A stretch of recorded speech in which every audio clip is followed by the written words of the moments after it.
Aquí ya estamos con Silvana Giaquero. Bienvenida, Silvana. Bueno, te quería preguntar, ¿cuál es el perfil del agresor? ¿Quién hace bullying? ¿Cómo es?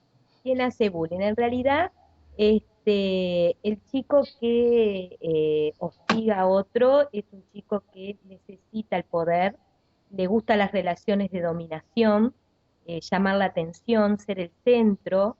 Son chicos que por lo general son celosos o envidiosos, entonces aquel que puede opacarlo o tener algo que él desea va a ser hostigado, evidentemente. Son chicos impulsivos que no saben manejar la agresividad, que por lo general la agresividad la actúan, saben mentir muy bien y suelen ser manipuladores, ¿verdad? Logran manipular a los otros y al entorno para ir minando el entorno con comentarios, difamando a quien hostigan. ¿Y el chico agredido tiene algún perfil en particular? Es muy buena tu pregunta porque hay que tener bien claro que cualquier chico puede ser hostigado. Incluso los hostigadores pueden a su vez también ser víctimas en algún momento. O Ujú. sea, no hay nada que defina un perfil de un chico que sea víctima, ¿verdad? Por un lado, porque si no estaríamos justificando, generamos esta situación de que es encima que te hostigan es por algo que vos sos, por algo que vos hacés o por algo que vos tenés. Ajá. Eso lo que haría es nuevamente victimizar, que es lo que solemos hacer, ¿verdad? Cuando un chico está siendo maltratado en el colegio, la primera pregunta que hace el pediatra, los padres, el maestro, bueno, ¿qué habrás hecho tú, no? Ujú. Hay Entonces, como un prejuicio entonces. hay un prejuicio y es esto de que no podemos creer que alguien hostigue, de que alguien haga sufrir a otra persona, nos cuesta entender esto. Y en realidad hay chicos, y así como hay adultos, que es su modo de operar, es un modo de relacionarse, utilizar a los otros para lograr sus propios beneficios, ¿verdad? Claro. Entonces, como es difícil aceptar, y más cuando viene de un chico que haga este tipo de cosas, que no tenga empatía, que no se pueda poner en el lugar del otro, que utilice al otro para tener determinada fama o prestigio dentro del grupo. Entonces siempre vamos a mirar a la víctima, la que es evaluada es la víctima, la que es cuestionada es la víctima, la que es sacada de la clase o de la escuela es la víctima, y lo que generamos es una mayor impunidad y vamos haciendo que con esto se fortalezca este tipo de conductas del hostigador, ¿verdad? Ujú. Claro. Y dime, Silvana, ¿cuáles serían las consecuencias emocionales del chico que padece del bullying? Mira, las consecuencias son realmente graves, porque estamos hablando que si del bullying pasamos al ciberbullying, muchas veces la única salida que los chicos encuentran es el suicidio. ¿Por qué? Porque si ellos se sienten que ellos son el problema y la única forma de liberar a su familia, a su entorno, es eliminar el problema, entonces se autoeliminan, ¿verdad? Esta sería la consecuencia más grave que está directamente asociada justamente al ciberbullying. Pero después tenemos un montón de conductas que vamos viendo en nuestros hijos, empiezan a no querer ir a la escuela, el síndrome del domingo, al liceo, ¿no? Pues estamos hablando de chicos que más o menos entre 7 y 14 años, que es la etapa donde más expuestos o vulnerables quedan, no significa que antes no haya o después no haya, ¿no? Esto que quede claro. Son chicos que empiezan a tener el síndrome del domingo, del dolor de panza, hacen fiebre en serio, se enferman, empiezan a tener pesadillas, no querer dormir de noche porque no quieren tener pesadillas o despertarse entre las 3 o las 4 de la mañana, Ujú. empiezan a llegar lastimados, no hablan nada de lo que les pasa en la escuela, cualquier excusa les sirve para no ir, entran últimos a la clase para que no lo agarren fuera, se niega a ir a tareas extracurriculares y empieza toda una situación que cuando este chico consulta al psicólogo o consulta al psiquiatra, empieza, bueno, tiene fobia al colegio, tiene un trastorno de adaptación, tiene una depresión, tiene síndrome de hiperactividad, entonces empezamos a buscar, como yo te decía, el problema en el chico. Claro. Las consecuencias que tiene, que es lo que nosotros en las últimas investigaciones que se mostraron en el Congreso, es lo que se llama el síndrome de estrés postraumático, Ujú.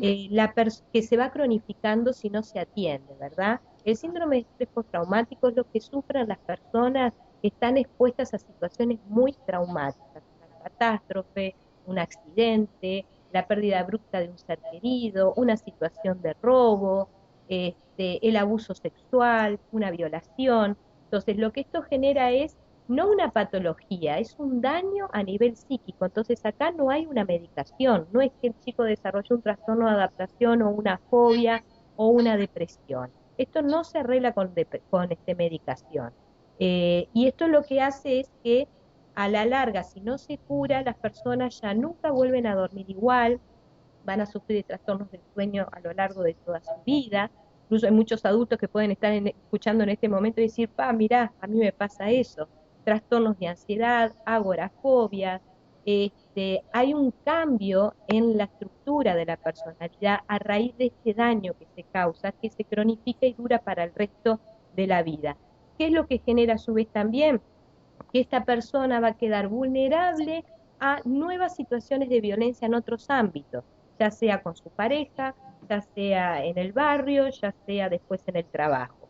Entonces, yo lo que recomiendo es siempre, bueno, no a la medicación y sí a un tratamiento en el cual lo que primero se tiene que hacer es desculpabilizar al chico porque él mismo se termina creyendo de que él es el problema, de que él ha generado esto que el entorno refuerza y la técnica del EMDR es una técnica muy buena que la estamos implementando justamente para trabajar y poder sacarlo de estas imágenes de las situaciones traumáticas, que es el vivir en permanente humillación, ¿verdad? La burla, la humillación, el destrato, la marginación. Hay psicólogos que han salido a la prensa a decir, y yo esto lo repito en todos lados porque hay que tener muy claro esto, de que hay un perfil de persona de chicos víctimas, de que son niños tímidos, de que son niños de mamá y papá, de que son muy sensibles, no es un tema de sensibilidad, ya lo aclaro, no es un tema subjetivo tampoco, de que es un chico que se aísla, que es introvertido, y en realidad todo esto es lo que aparece como consecuencia del bullying. Claro. ¿Entendés? Hay chicos que sí son tímidos y sufren bullying, pero no sufren bullying por ser tímidos. Por Dios, estamos justificando algo que no tiene justificativo. Entonces hay que aclarar que acá no hay un perfil de víctima, cualquiera puede sufrirlo, como yo te decía. También hay que aclarar que no es algo subjetivo, sino que es algo objetivo, se puede medir, se puede evaluar. Nosotros tenemos un barómetro que se llama el barómetro Cisnero, que se puede evaluar perfectamente el bullying. Y por otro lado, tampoco es un conflicto, porque ahora está muy de moda el tema mediación y utilizar la mediación en todo, ¿verdad? Y la mediación solamente sirve cuando hay un conflicto. El bullying, como el mobbing, es una situación de abuso donde la persona que ejerce abuso sobre la otra está en una posición de poder. No necesariamente de poder porque sea más grande, porque sea más grande físicamente o, no, en una situación de poder porque empieza a dominar y a controlar la situación. Entonces se genera un desfasaje. Al haber un abuso, el chico que sufre bullying nada puede hacer. Esto de que no le des corte, mira para el costado, hacete el fuerte, párate firme y contestale tal cosa, respondele. Ninguna de estas estrategias sirve para frenar el bullying. Ujú. Ahora, el bullying es un abuso psicológico, pero también puede ser un abuso físico. Sí, puede llegar a la violencia física. Lo vemos por ahí muy comúnmente cuando ya la persona ha pasado a estrategias más violentas, ¿verdad? Ujú. Una violencia más visible, diría yo, porque la violencia física es tan grave como la violencia psicológica. Cuando el chico quiere ir ganando más fama y más adeptos y empieza a sumar a otros, empiezan a humillarlo, a dañarlo físicamente, a empujarlo, a robarle la merienda, a agarrarlo entre varios mientras otro filma y lo cuelga a la red, a perseguirlo hasta la casa, llamadas por teléfono amenazantes, amenazar a su familia. Pero lo que hoy vemos, según la última encuesta que hizo la Universidad de Montevideo, es que prima la violencia psicológica. Ujú. En te diría que casi un 60% violencia psicológica y el otro porcentaje se repartiría entre violencia física y robo de meriendas, que también se da mucho. Y te digo un dato que es muy interesante también para tener en cuenta para los maestros y profesores. El bullying que nosotros pensamos que se da más en el recreo, en los pasillos o en el baño, no es verdad. El 70% de los casos de bullying se dan dentro del salón de clase, o sea que son visibles para los maestros. Ujú.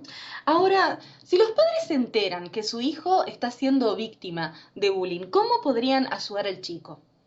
Mira, lo más importante es que primero detectar estos síntomas, porque por lo general el chico que sufre bullying no cuenta. Solo 2 o 3 de cada 10 lo cuentan. ¿Por qué? Porque sienten mucha vergüenza, porque tienen mucho miedo a que los padres se enojen o que lo tomen a mal o que armen un escándalo en la escuela o en el liceo y esto les repercuta más negativamente todavía de lo que ya está la situación. Entonces, frente a esta realidad, lo que hay que estar es muy atento a estos síntomas que yo te decía anteriormente, ¿verdad? Ujú. Ahora, cuando descubrimos estos síntomas o nuestro hijo se anima a contarnos lo que le está pasando, en ese caso, primero tenemos que creer. Segundo, decirle, bueno, no es tu culpa, tú no has hecho absolutamente nada, mamá y papá lo van a resolver. Después lo otro que tienen que hacer, aparte de darle tranquilidad, es ir a hablar con el director en conjunto con la maestra o con los profesores. Plantear el problema, ¿ya? Y no acceder a hablar con la familia de este chico. ¿Por qué te explico esto? Porque te vuelvo a decir, no hay un conflicto, por lo tanto no hay mediación. Y si nosotros confrontamos la familia del hostigador con la del hostigado, o al chico hostigado con el chico hostigador, lo único que hacemos es empeorar aún mucho más la situación. ¿Tá? Entonces, ¿a qué nos enfrentamos hoy en el Uruguay? Que al no haber un protocolo, un procedimiento a nivel de ANEP ni a nivel de los colegios, ni siquiera individualmente, son pocos los colegios que hoy en día están trabajando en este tema y que cuentan con un protocolo, es muy difícil ver de qué manera hacer para que esta situación pare, ¿verdad?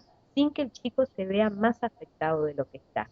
Entonces ahí va a depender de cómo la directora lo tome, de cómo el maestro lo resuelva, que los maestros y la dirección guarden esto como en absoluto secreto, en privacidad, para no esperar la situación, pero esto no siempre pasa. Entonces, bueno, nos enfrentamos a que hoy sabemos identificar el bullying, tenemos cómo medirlo, ¿tá? Pero hay una gran negación del tema y no contamos con protocolos, ¿verdad?, que puedan proteger a las víctimas y resolver esto. Y desde la institución, la directora, la maestra, los profesores, ¿cómo podrían ayudar al agredido? Mirá, lo primero que hay que hacer acá es proteger al agredido y sancionar a quien ofende, ¿verdad? Esa sería la realidad porque es un delito, es algo inmoral, es algo que atenta a la dignidad del chico, que afecta a su salud y trastoca toda la dinámica de la familia. Pero bueno, eso lamentablemente no se está haciendo. Entonces, lo que tiene que hacer el colegio es, no bien detecta un caso de estos, empezar a capacitar a los maestros en cómo detectarlo, hacerlo visible en la escuela, trabajar en talleres con los chicos, talleres de integración, de sensibilización, de trabajo de la empatía, justamente, medir, es muy importante animarse a medir cuántos casos tengo en mi escuela, de qué estoy hablando, qué tipo de bullying se da en mi colegio o en el liceo, y también al mismo tiempo armar un protocolo. O sea, este es un tema que se puede atender desde un solo lugar, ¿tá? Porque si en un colegio hay un caso de bullying visible, es porque detrás de ese hay un montón. Ujú. Y muchas veces no llegan a denunciarlo, se van antes del colegio. Yo siempre digo, se ve la punta del iceberg, no se ve todo el proceso. Y a la punta del iceberg solo llegan 10 chicos de 100 que pueden estar padeciendo esto. Entonces, si yo recibo una denuncia, lo que tengo que es asumir la responsabilidad y empezar a ser visible y empezar a trabajar esto desde varios lugares para poder realmente tener una estrategia que ampare y dé seguridad a los chicos que están sufriendo. ¿Y el agresor puede ser reformado, por así decirlo? Y va a depender de la edad que tiene, va a depender de su estructura de personalidad, va a depender del entorno familiar que tenga.